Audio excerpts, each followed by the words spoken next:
अच्छा, अब ये है question number 3। This is regarding IPSC names of the complexes.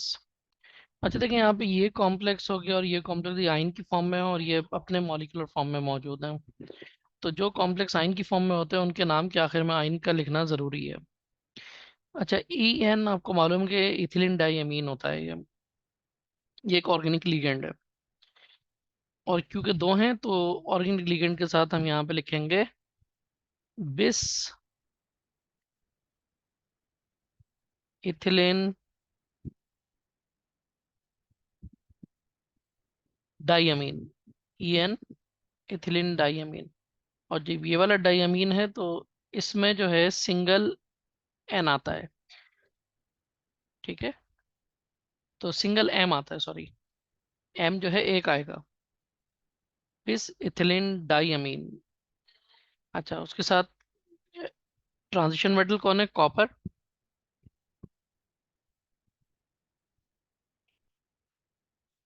Copper की ऑक्सीडेशन स्टेट क्या है? 2 है। कैसे पता चला? क्योंकि एथिलीन डाइअमीन न्यूट्रल है, तो ये जो 2 प्लस चार्ज है it is due to copper. तो कॉपर का चार्ज 2 प्लस है और ये आ गया आयन। अब यहाँ पर आप ये देखिए कि हमने कॉपर टू आयन क्यों लिखा है, हमने क्यूबरेट क्यों नहीं लिखा? क्योंकि अगर लिगेंड, अगर आपके पास ट्रांजिशन स्फीयर जो है पॉजिटिव हो या न्यूट्रल हो तो फिर इंग्लिश नेम लिखा जाता है और उसमें हम उसका लैटिन नेम और क्यूपरेट वगैरह नहीं लिखते हैं। अच्छा, अब यहाँ पर आप देखिए कि आपके पास जो एलिमेंट है वो है निकल और उसके साथ है थायोसाइनेट। अच्छा, ट्रांजिशन स्फीयर यहाँ पे नेगेटिव है, तो इसलिए यहाँ पर इसका तो खैर लैटिन नेम भी निकल ही होता है, तो निकल, लेकिन आखिर में ए टी ई लग जाएगा नेगेटिव होने की वजह से। तो अगर हम निकल थायोसाइनेटो 2 माइनस, तो इसका नाम क्या होगा? टेट्रा थायोसाइनेटो, क्योंकि 4 थायोसाइनेटो हैं, 4 के लिए टेट्रा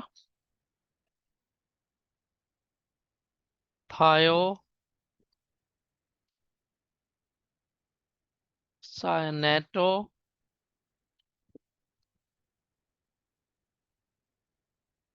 निकलेट निकल, और साथ में हमने लगा देना है 8। 8 क्यों लगा देना है? क्योंकि ये नेगेटिव आयन है, कोऑर्डिनेशन स्फीयर के ऊपर नेगेटिव चार्ज है। और इस पर कितना चार्ज है देखें, थायोसाइनेट के ऊपर जो है -1 होता है, तो ये -4 हो गया। तो इसका मतलब ये हो गया कि इसके ऊपर 2 प्लस चार्ज है, तो निकले 2। और क्योंकि ये आयन है, आयन लिख देंगे। अच्छा, अब ये जरूरी नहीं है कि हम इसमें ये लिखें कि कैटाइन है कि एनाइन है, क्योंकि वो नाम से ही जाहिर हो रहा है। जैसे यहाँ पर ये कॉपर 2 आयन लिखा हुआ है तो मालूम हो गया कि पॉजिटिव आयन है। यहाँ पे निकलेट 2 आयन लिखा हुआ है तो 8 से पता चल गया कि ये नेगेटिव आयन है। अच्छा जनाब, अब आ जाइए आप, इस कंपाउंड का नाम लिखना है। यहाँ पे अमोनिया एज अ लिगेंड है और 2 अमोनिया है और ये आयन नहीं है, तो फिर इसका नाम कंप्लीट लिखेंगे। पहले लिगेंड लिखते हैं तो 2 हैं, तो यहाँ पे आ जाएगा डाई अमाइन। लेकिन याद रखिएगा कि अमोनिया के लिए जब हम अमाइन लिखते हैं तो फिर वहां पर एम 2 मरतबा आएगा। अमोनिया में 2 मरतबा आता है तो इसलिए इस अमाइन में भी 2 मरतबा आएगा। डाई अमाइन, उसके साथ मेटल कौन है? सिल्वर है।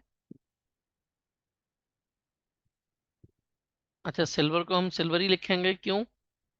क्योंकि यहाँ पर इसके ऊपर पॉजिटिव चार्ज होगा, कोऑर्डिनेशन स्फीयर पॉजिटिव है यहाँ पर। सिल्वर की ऑक्सीडेशन स्टेट 1 है, तो सिल्वर 1। साथ में स्पेक्ट्राइन इसका जो है हाइड्रोक्साइड है, तो साथ में लिख दिया। हाइड्रोक्साइड।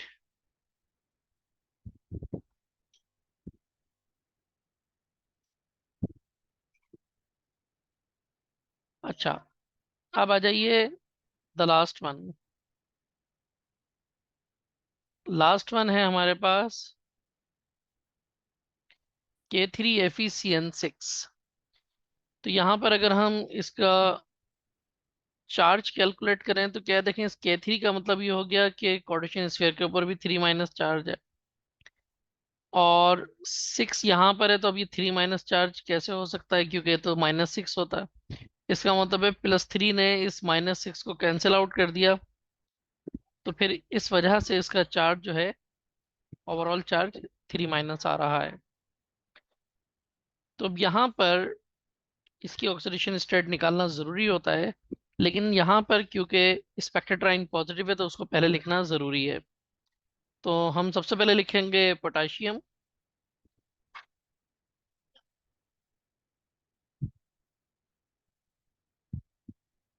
अब उसी मेथड से जैसे कि हम लिखते आ रहे हैं, अपने कोऑर्डिनेशन स्फीयर का नाम लिखेंगे। कोऑर्डिनेशन स्फीयर का नाम लिखने के लिए hexacyano, hexacyano. Iron को आयरन लिखने के बजाय लैटिन लैंग्वेज में इसको फेरम कहते हैं, तो फिर वो फे, एक मिनट, इसकी करेक्शन हम कर लेते हैं। तो ये हो जाएगा पेर 8। 8 क्यों आया, क्योंकि कोऑर्डिनेशन स्फीयर नेगेटिव है। 3 इसलिए आया कि आयरन की ऑक्सीडेशन स्टेट 3+ है। ठीक है, तो यहाँ पर ये इसका नाम ये कंप्लीट हो गया है। Potassium hexacyano ferrate 3।